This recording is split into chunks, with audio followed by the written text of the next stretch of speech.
Hamas से हुआ cease fire तो गुस्सा तो निकालना था, सरकार तो बचानी थी। तो वेस्ट बैंक में खुलकर अब सरकार वही कर रही है जो अब तक गजा में करती रही। पहले यह सभी ऐसे दिखाने की कोशिश की जा रही थी कि यह इजरायली और फिलिस्तीनियों के बीच का झगड़ा है, लेकिन एक झटके में पोल खुलती हुई नजर आ रही है। जो दावा किया जा रहा है उसे देखकर आप हैरान रह जाएंगे कि कैसे इसी टाइमिंग का इंतजार बेंजामिन नेतन्याहू कर रहे थे और कैसे अपनी सरकार बचाने के लिए अब वेस्ट बैंक में रहने वाले फिलिस्तीनियों पर अत्याचार किया जा रहा है। यही नहीं, खबर यह भी निकल कर आई है कि जैसे ही वेस्ट बैंक में रहने वाले फिलिस्तीनियों पर यह सब शुरू हुआ, वैसे ही हमास ने मोर्चा फिर से खोल दिया है। यानी सीज फायर खटाई में भी पड़ सकता है।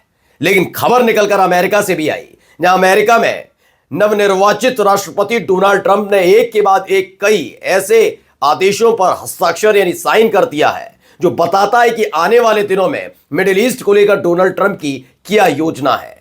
और खबर सीरिया से भी है। नमस्कार, मैं हूं प्राज्वल गौतम और आप देख रहे हैं the live TV. The live TV, सच सबसे आगे।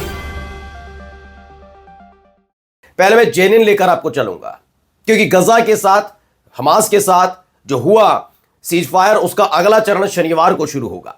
लेकिन उससे पहले हो क्या रहा है वेस्ट बैंक में, जरा ये तस्वीर देखिए। यही तस्वीरें आपने अमूमन गजा में देखी होंगी। अब देखिए, रोड खोदी जा रही है। ये कहां की है? वेस्ट बैंक जेनिन की तस्वीर है।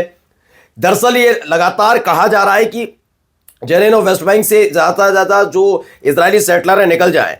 वो तो एक तरफ ये आदेश जारी कर रहे हैं, तो दूसरी तरफ क्या कर रहे हैं, सारा इंफ्रास्ट्रक्चर बेकार किया जा रहा है, खोद कर रख दिया जा रहा है जिससे किसी के इस्तेमाल में ना आ सके।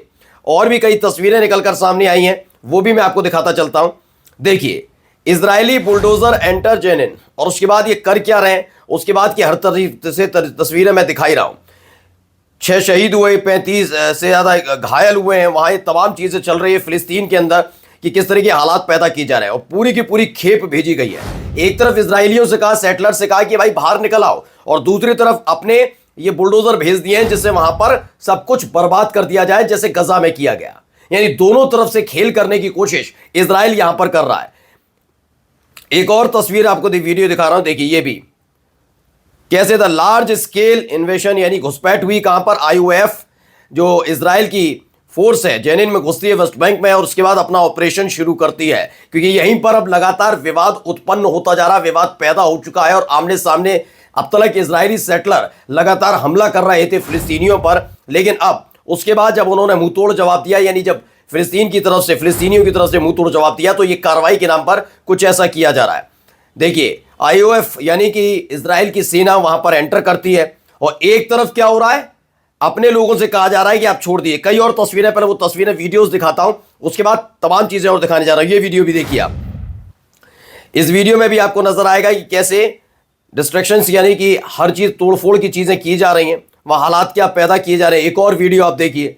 ये तमाम अलग अलग वीडियोस सिर्फ मैं इसलिए दिखा रहा हूं दोस्तों, क्योंकि आज दोहरा चेहरा आपको नजर आएगा कि कैसे सारा खेल सिर्फ इसी के इर्द गिर्द बना हुआ है।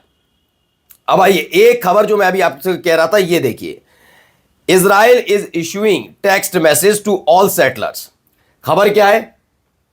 खबर यह निकलकर सामने आई कि इजराइल ने अपने तमाम लोगों से कहा है कि आप वो जगह छोड़कर निकल जाइए, जिससे आसानी से ये सब किया जा सके। यह है कि आप ये दोनों ही जगह टेक्स्ट मैसेज भेजे जा रहे हैं सभी सेटलर्स को कि यरूशलेम और द वेस्ट बैंक को दोनों को छोड़ दीजिए ज़्यादा से ज़्यादा। ये खबर निकल कर आई है कि ये टेक्स्ट मैसेज एक एक इजरायली सेटलर्स के मोबाइल पर, फ़ोन पर आ रहे हैं मैसेज के थ्रू, जिसके तहत वो अपने अपने इस जहां के उनको बसाया गया था वहां से निकल रहे हैं। अब देखिए जरा खबर क्या है। चैनल 12 जो इजराइल का ही चैनल है, वो क्या कहता है, प्रधानमंत्री की तरफ से यानी बेंजामिन नेतन्याहू की तरफ से पिछले शुक्रवार को मंत्री स्मोट्रिच, कौन कह रहा है, इजराइल का चैनल, सुनिएगा, से किए गए वायदे की वजह से इस समय जेनिन में ऑपरेशन हो रहा है। बेंजामिन नेतन्याहू ने स्मोट्रिच को एक वादा किया था कि जेनिन में बड़ा ऑपरेशन करेंगे, गजा वाली बात से आप ज्यादा परेशान ना हो, हम इनका जीना आराम कर देंगे। किसका? फिलिस्तीनियों का, परेशान ना हो। और यही किया जा रहा है। क्यों पहले नहीं किया गया इसमें बताया है, खुद इजराइल का चैनल बताता है। इसके अलावा वो इजराइल में ट्रंप के व्हाइट हाउस में प्रवेश करने का इंतजार कर रहे थे, यानी लगातार था कि डोनाल्ड ट्रंप एक बार शपथ ले लें, क्योंकि उन्हें डर था कि अगर जेनिन में इस तरह का ऑपरेशन शुरू किया तो सुरक्षा परिषद उनके खिलाफ यानी इजराइल के खिलाफ कोई बड़ा प्रस्ताव ला सकती है। और अब उसके बाद आपने देखा ही कैसे बेंजामिन नेतन्याहू का पक्ष लेते हुए कहा जाए या अमेरिका का उद्धार करने के नाम पर एक एक करके डोनाल्ड ट्रंप अलग अलग मसलों पर अलग अलग संगठन से नाता तोड़ते हुए नजर आ रहे हैं। ठीक है ना। खबर क्या है, अधिकृत फिलिस्तीनी हमास की ने भी एंट्री कर ली है। उन्होंने कहा जेनिन में कब्जे शुरू किए गए हैं, ये पूरी तरह से गलत है, ये भी जो मिलिट्री ऑपरेशन है पूरी तरह से नाकाम हो जाएगा। इससे पहले भी कई ऐसे मिलिट्री ऑपरेशन किए गए इजराइल की तरफ से जो नाकाम किए गए हैं। हम जेनिन के शहीदों पर शोक मनाते हैं। उन्होंने कहा कि जो ये लड़ाके हैं, फिलिस्तीन के लड़ाके हैं जो वेस्ट बैंक में हैं, उन पर हमारी नजर बनी हुई है, बहादुरी से लड़ रहे हैं। और जो इजराइल की सेना उसके साथ लगातार आमना सामना कर रहे हैं, घुटने नहीं टेक रहे हैं। यानी अब हमास भी इसमें एंट्री करता हुआ नजर आ रहा है। इजरायली हायूम ने एक खबर छापी, क्या लिखा, सुरक्षा सूत्रों ने कहा कि ऑपरेशन जिसका शीर्षक आयरन वॉल है अपने दायरे और आकार को पूरी तरह से अलग तरीके से बना रहे, कई दिनों तक ये चलेगा। चैनल 12 कहता है ऑपरेशन पूरे यहूदिया और सामरिया यानी वेस्ट बैंक तक होने की उम्मीद है। जेनिन की सभी सड़कें भी बंद कर दी हैं। आपको दिखाया है कैसे खोदा जा रहा है। टैंक भी वेस्ट बैंक में एंटर कर रहे हैं, इसकी पुष्टि होना भी बाकी है। लेकिन सामने मैंने आपको वीडियो दिखाई थी किस तरीके से वहां पर दावा किया जा रहा है। वो सारे के सारे टैंक वहां पर अभी तक तो बुलडोजर पहुंचे हैं, इसके बाद टैंक भी पहुंचना शुरू होना है। ये तमाम चीजें वहां लगातार अंजाम दी जा रही हैं, जिससे हालात वहां अलग तरह के बनते नजर आ रहे हैं। पहले मैं आपको एक सीरिया की खबर दिखा देता हूं, फिर आगे की खबरें आपको दिखाता हुआ चलूंगा। देखिए, सीरिया को लेकर खबर आई है कि इजराइल ने दारा डायरेक्शन है, दारा जो इलाका है प्रांत, वहां पर अब मिलिट्री बेस बनाना शुरू कर दिया है। ये तस्वीर अब निकलकर सामने आई।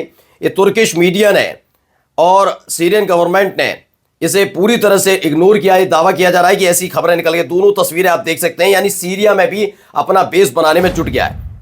लेकिन अमेरिका क्या कर रहा है उस पर भी जोर डालना जरूरी हो जाता है। अमेरिका ने, देखिए, ट्रंप ने अंतर्राष्ट्रीय आपराधिक न्यायालय ने आईसीसी पर प्रतिबंध लगाने वाले एक आदेश पर साइन कर दिए।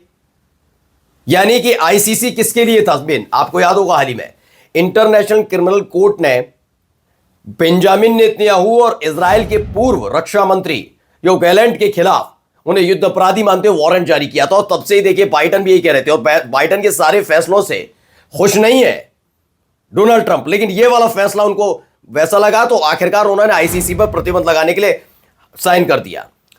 आगे क्या है, ट्रंप ने एक और आदेश पर साइन किया है, जिसमें क्या है, जो कॉलेजेस हैं या फिर जो भी यूनिवर्सिटीज हैं उसमें जो बच्चे पढ़ते हैं, अमेरिका में आते हैं, किस पर वीजा में पढ़ने के लिए, स्टडी वीजा पर आते हैं, अगर वो हमास समर्थक हैं तो उन्हें रहने की अनुमति नहीं दी जाएगी, आने की अनुमति नहीं दी जाएगी, दोबारा उनके अपने देश भेज दिया जाएगा, चाहे वो किसी देश से हो। यानी हमास समर्थकों को अमेरिका किसी भी कीमत पर अपने देश में जगह देने के लिए तैयार नहीं है। ये नया फॉर्मूला लागू किया जा रहा है। तो ये भी तस्वीर निकलकर सामने आई।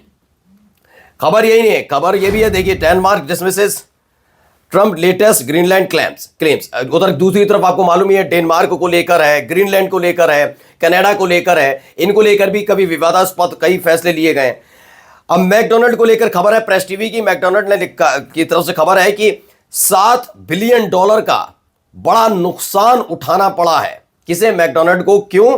क्योंकि वो इजराइल को लगातार मदद कर रहा था। उसके बाद उनका ऐसा बॉयकॉट हुआ, उसके बाद मैकडोनल्ड को $7 बिलियन का नुकसान हुआ है। चलिए, जाते जाते एक खबर लेबनान से भी आई है।